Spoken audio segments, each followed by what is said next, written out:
I'm Miss Mayer, new Spanish teacher. The first question I have is if you could talk a little bit about the women in your family, I guess, and struggles they've had. My grandma Mayer, Grandma Susie, she she grew up a very shy girl. Around the time my father was 10 years old, basically my grandfather left her, unfortunately, left her with 4 kids on her own, essentially, and she had to deal with that life. She really did her best to raise her children as well as she could, and given all the circumstances that were against her.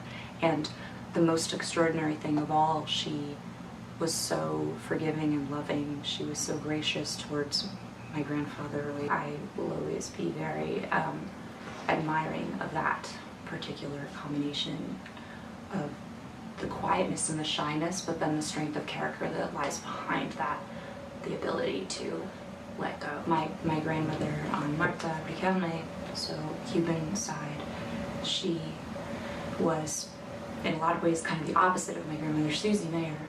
Her great challenge, her great struggle was that her whole family of 6 had to up and leave Cuba a few years after communism came in.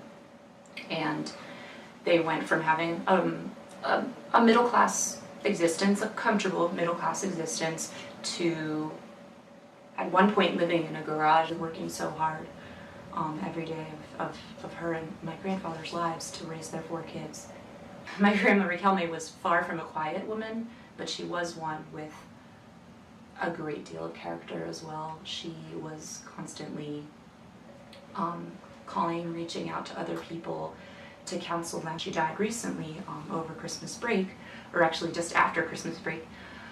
All these people came out of the woodwork, saying that she had done all this stuff to support her. So do you have any specific examples or memories from them? Sure. My grandma Susie, there's only one time that my family could really remember her getting angry. It was when she was talking about the behavior of somebody she knew that was just treating somebody really wrong.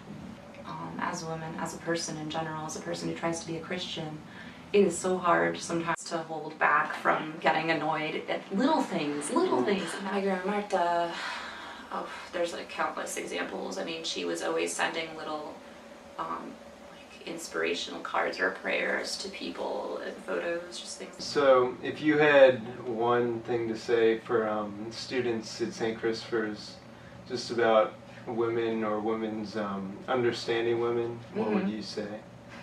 What might be interpreted as external weakness can belie inner strength, that a lack of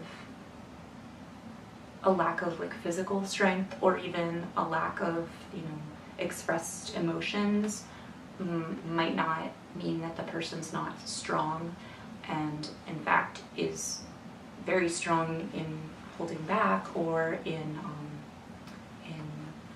behaving in the right ways or thinking about things in the right ways. And I think that these 2 models in my life really taught me that strength of character is not something, you don't have to do something great and heroic, although that's also, of course, admirable in a different way. You don't have to do something really out there in public and impressive, organize a huge charity event or something to really be someone of character and leadership, but instead you can act in small ways with goodness and strength. And I think that that's a particular gift that women have.